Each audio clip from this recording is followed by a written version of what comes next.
Hey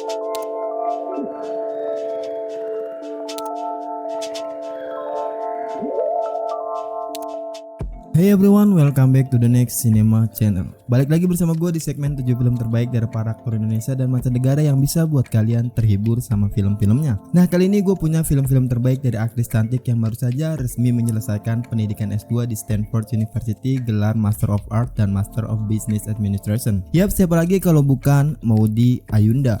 Selain aktif di dunia tarik suara dan di dunia pendidikan, Maudy Ayunda juga tercatat pernah membintangi beberapa film sebagai pemeran utamanya. Dan dari semua film-film yang dibintanginya, gue yakin bisa jadi salah satu rekomendasi film untuk kalian tonton di rumah aja. Dan sebelum itu, untuk kalian para penikmat film yang suka sama konten-konten seperti di channel ini, kalian bisa ikutin gue dengan pencet tombol subscribe-nya dan sekalian aktifin notifikasinya. Karena di channel ini, gue bakalan nge-share semua rekomendasi film terseru dan film terbaru yang pastinya buat kalian terhibur. Oke, berikut list 7 film terbaik dari Maudy Ayunda. Yang kira-kira mau diambil di antara kita? Siapa lagi kalau bukan yang paling kecil? Aku nggak mau diambil. Yang paling ujung Hamdani. Untuk Rena.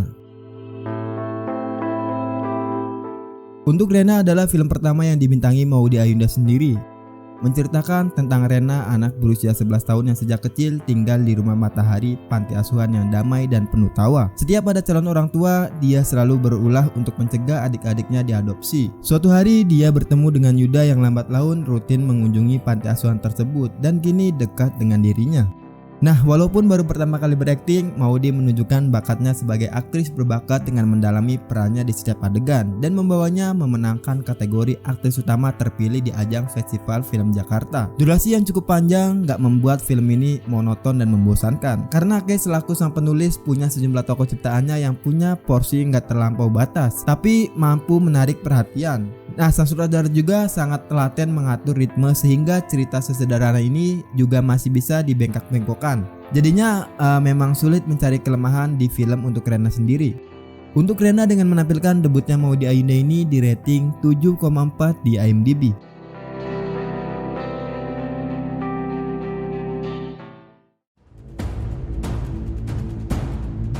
Ini bukan masalah satu atau dua periode, ini masalah puluhan tahun untuk memperbaiki bobroknya sistem hukum kita. Keluarkan saya dari sini.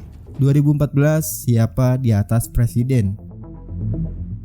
2014, Siapa di Atas Presiden adalah film tentang politik dan kekuasaan yang menceritakan tentang seorang remaja bernama Ricky Bakaskoro yang tidak peduli dengan dunia politik. Padahal ayahnya yaitu Bagas Notolegowo mencalonkan diri jadi presiden. Ricky menganggap politik itu kotor dan licik. Berbeda paham dengan sang ayah membuat hubungan mereka renggang, dan sang ibu pun yaitu Ningrum berusaha menyatukan kembali mereka. Sampai akhirnya sang ayah yang telah menjabat sebagai presiden dijebak dalam kasus kriminal dan langsung dituduh sebagai tersangka.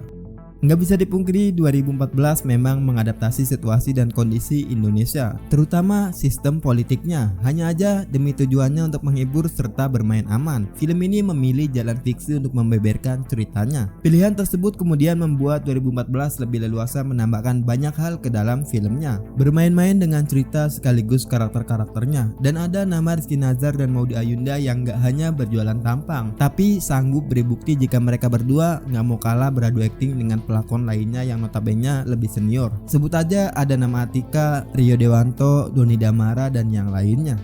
2014, Siapa di Atas Presiden ini berani mengambil tema yang jarang dipakai di perfilman Indonesia, mendapat rating 7,1 di IMDb.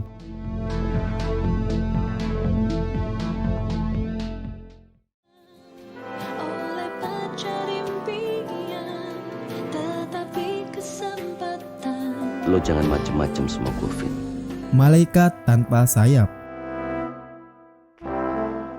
Malaikat Tanpa Sayap adalah sebuah film drama yang berhasil menghadirkan momen-momen menyentuh dalam lingkup ceritanya yang cukup luas.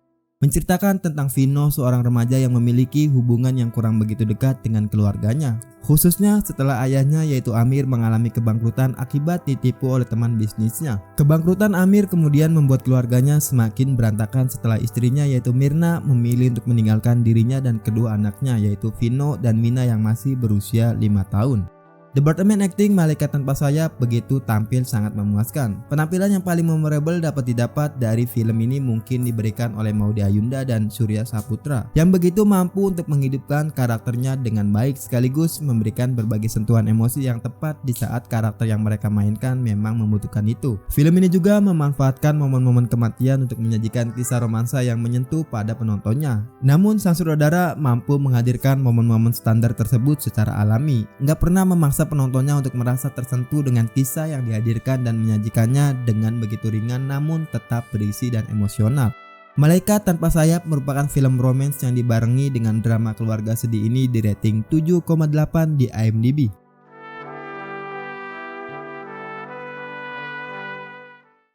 Hal-hal yang mau saya lakuin sebelum kawin. Sebelum kawin, lihat Krakatau, sunset di Labuan Bajo, berenang di Maldives. Mampus saya, kapan saya bisa gendong cucu saya? Trinity The Naked Traveler. Trinity The Naked Traveler adalah film yang mengadaptasi dari buku berjudul The Naked Traveler karangan Trinity yang merupakan kompilasi dari tulisan sang penulis yang sebelumnya telah dipublikasikan dan populer melalui blognya yang bernama sama yaitu Trinity The Naked Traveler. Menceritakan tentang bagaimana usaha Trinity untuk mengimbangi kehidupan kesehariannya dengan kegemarannya untuk berpetualangan ke tempat yang baru. Seringkali Trinity merasa bahwa kehidupannya sebagai seorang pekerja kantoran menghalangi hasratnya untuk lebih sering menjelajah dunia. Namun di saat yang bersamaan Trinity terpaksa bertahan karena dia masih sangat membutuhkan penghasilan yang dia dapatkan dari perusahaan tempat dia bekerja. Pemilihan Maudy Ayunda sebagai traveler gua rasa sangat pas. Mengingat jika dilihat dari akun sosial medianya, Maudy memang seorang perempuan yang suka dengan pengalaman dan tempat-tempat yang baru. Dalam film ini juga Hamis Daud dipilih sebagai pemeran love interest Trinity bernama Paul. Hamis merupakan aktor yang juga telah menjadi pembawa acara My Trip My Adventure sejak tahun 2013. Gue juga merasa pemilihan Hamis Daud sebagai seorang traveler cukup tepat karena latar belakangnya menjadi presenter acara tersebut. Tetapi gue merasa nggak ada chemistry yang terjalin antara tokoh Trinity dan Paul. Alasan yang pertama mungkin karena usia yang terpaut sangat jauh antara Maudy sendiri dan Hamis. Tapi entahlah kenapa mereka nggak menjalin chemistry yang bagus padahal dilihat dari pemerannya udah cocok banget.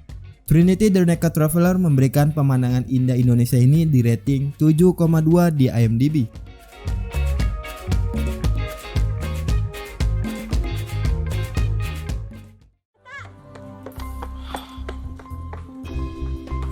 Pagi. Jalan, Bos. Bentar. Refrain. Refrain adalah film yang mengadaptasi dari novel berjudul sama karya Wina Effendi. Menceritakan tentang hubungan persahabatan antara Nata dan Niki yang telah terjalin semenjak mereka kecil. Begitu dekatnya hubungan antara keduanya, baik Nata maupun Niki telah sama-sama saling mengetahui berbagai sisi kepribadian sahabatnya masing-masing. Dari segi pemeran, kualitas akting seorang Maudy Ayunda memang semakin meningkat dan memukau. Memerankan sosok Niki yang girly, genit, dan gaul begitu natural diperankannya. Maudy Ayunda yang tidak hanya sangat menyenangkan untuk disaksikan, namun juga mampu memberikan energi yang begitu kuat dalam peran yang dia tampilkan. Pokoknya Maudy Ayunda di film ini sangat mencuri perhatian gua sebagai penonton, dan sayangnya lawan main dari Maudy sendiri kurang memaksimalkan aktingnya itu. Tapi overall film ini cocok untuk kalian tonton di rumah bareng pacar kalian. Refrain dengan memberikan scoring musik yang bagus dari para jajaran pemerannya ini di rating 6,1 di IMDb.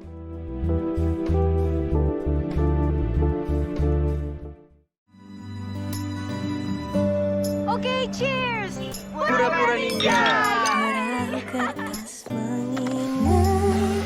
Perahu Kertas. Perahu Kertas adalah film yang kembali mempertemukan nama Maudy Ayunda dengan Adipati Dolken. Menceritakan tentang kisah pasang surut hubungan antara Kugy dan Kenan. Pada awalnya mereka saling mengagumi satu sama lain dan keduanya pun saling jatuh cinta. Sayangnya cinta keduanya terhalang oleh banyak hal. Perahu Kertas mungkin karena terlalu panjang dibuat menjadi dua. Bagian pertama ditutup dengan pernikahan Eko dan Noni. Nah, kalau secara keseluruhan drama romantis ini mudah dicerna. Plotnya mengalir dengan sangat baik, sehingga gua sebagai penonton gak perlu mikir apa-apa dan enjoy menikmati ceritanya itu sendiri. Kekuatan film ini mungkin pada sang sutradara yang selalu piawai membuat pemerannya berkarakter. Ada nama Maudy Ayunda yang berhasil menghidupkan tokoh Kugy. Mulai dari gestur tubuhnya, ekspresi mukanya, itu ngena semua semuanya terlihat sangat natural. Lawan mainnya yaitu Adipati Dolken sebagai Kenan juga lumayan bagus. Chemistry keduanya bisa terbentuk dengan sangat pas. Mungkin karena mereka berdua pernah membintangi dalam satu film selain dari film ini juga, yaitu film Malaikat Tanpa Sayap. Perahu Kertas memang film hiburan yang cocok ditonton saat liburan, dan secara keseluruhan film hiburan dengan nilai plus ini di rating 7,5 di IMDb.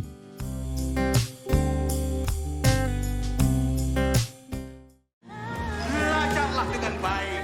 Jadilah insinyur, dokter. Kalian adalah masa depan. Habibie dan Ainun 3. Habibie dan Ainun 3 adalah film biopik manis penuh inspirasi.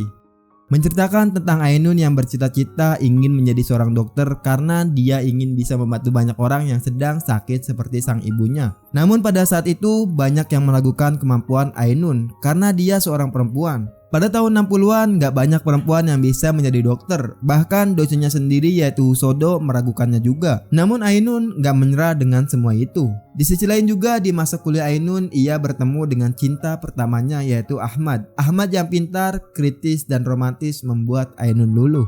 Nah, terlepas dari segi teknik yang sangat mumpuni, film Habibie Ainun 3 ini cukup menarik perhatian karena mengangkat kisah Ainun yang selama ini gak banyak diketahui orang. Mulai dari saat Ainun harus bersembunyi dari tentara Jepang, Ainun membantu ibunya melahirkan, hingga kisah cintanya bersama Ahmad sebelum dia menikah dengan Habibie. Entah kenapa, gua di sini sangat suka dengan penampilan Maudy sendiri. Gua rasa pesan-pesan yang ingin disampaikan kepada penontonnya itu tersampaikan dengan sangat baik. Apalagi ada nama Jeffrey Nicole yang aktingnya udah nggak diragukan lagi. Chemistry keduanya itu sangat pas dan bagus di film ini.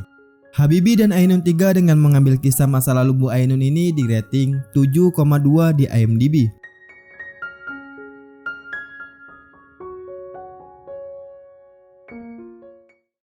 Oke, segitu aja 7 film terbaik Maudy Ayunda dari gue kali ini. Untuk yang mau request rekomendasi film ke gue, kalian bisa tulis di kolom komentar. Dan yang terpenting, subscribe terus channel ini, like video ini jika kalian suka dengan list filmnya, dan dislike aja kalau menurut kalian list film dari gue kali ini kurang menarik. Lalu share video ini, gue Are, see you in the next film.